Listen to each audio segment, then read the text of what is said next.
Isang piraso ng tanso, may mga ukit, kakaibang mga simbolo.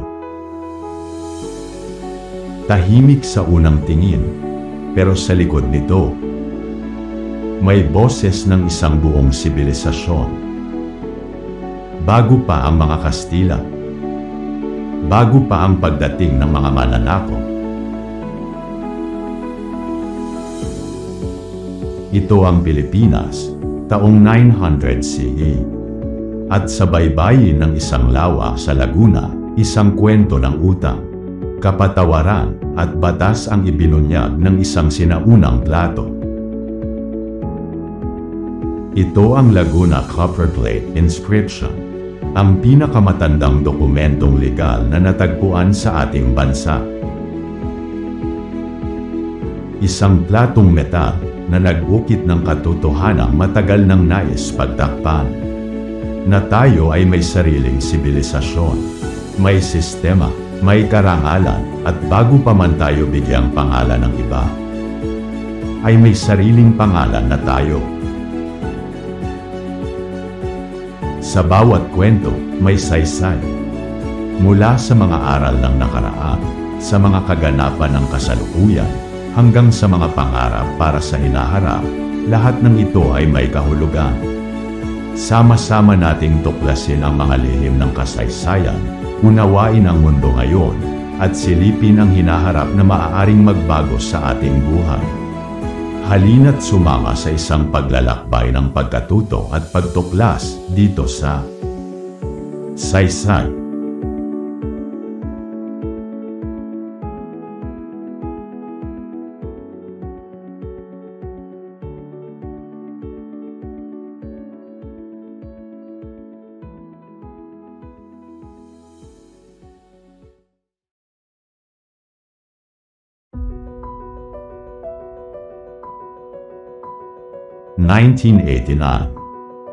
Isang ordinaryong araw sa Lumban, Laguna.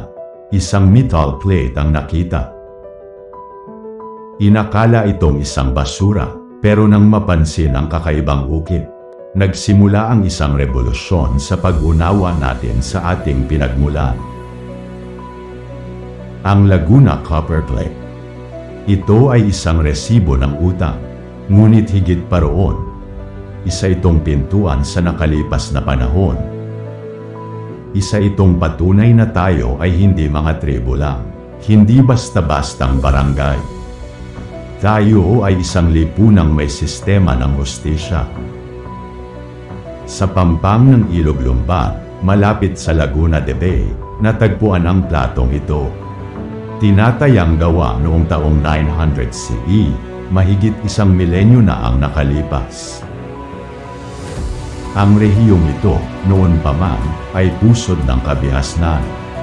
Makulay ang kalakalan, may organisasyon sa pamahalaan, at higit sa lahat, may sistema ng hustisya. At ang plato, isa itong patunay, isang piraso ng tinunaw na tanso, mga 20 by 30 cm ang laki.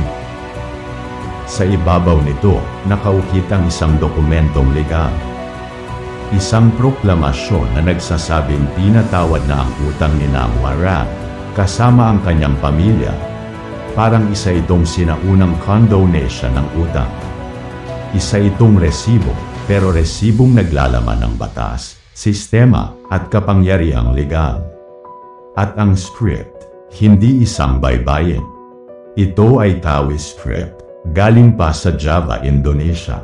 At ang wika, isang halo ng Sanskrit, Old Malay, at Lumang Tagalog.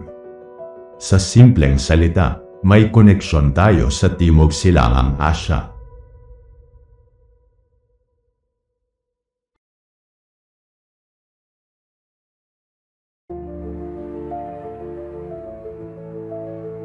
Nakikipagkalakalan, nakikisalamuha, at may kaalaman sa panrehiyong wika at kultura. Nakasaad sa dokumento ang mga salitang pinuno ng Tandon, pamahalaan ng Paila, kinatawan ng Puliran. Ibig sabihin, may mga nasasakupan, may mga pinuno, at may mga saksi. May legal na utos, may pirma ng opisyal, at may pagkilala sa karapatan ng isang individual. Ito ay batas. Sa panahong ang ibang bahagi ng mundo ay nasa Dark Ages, tayo ay may sibilisasyon. Hindi tayo basta-basta. May sariling pagkakakilanlan ang ating mga ninuno. Marunong magsulat, may hierarkiya ng pamahalaan, may diplomasya, may dignidad. At ang copperplate na ito ang ebidensya na bago pa man dumating si Magellan, may Pilipinas na. Si Anton Postma, isang Dutch anthropologist, ang unang nakadecode sa ukit ng copperplate. Eksperto sa baybayin, nakilala siya bilang tulay ng kasaysayan at modernong mundo. Dahil sa kanya, na-unlock natin ang isang buong kapanahunan na matagal nang natabunan ng alikabok ng panahon. At ang kanyang pagsasalin ay naging source ng ating pagkilala sa sinaunang gilas ng ating bayan. Sa bawat pahina ng kasaysayan, may mga kwentong sinadyang limutin. Pero ang Laguna Copperplate ay isang paalala na hindi tayo nagsimula sa pagkaalipin, na hindi tayo likha ng kolonyalismo, na mayroon tayong sariling tugma, wika, batas, kultura. At ang kasaysayang ito ay hindi lang dapat alamin. Dapat itong ipagmalaki.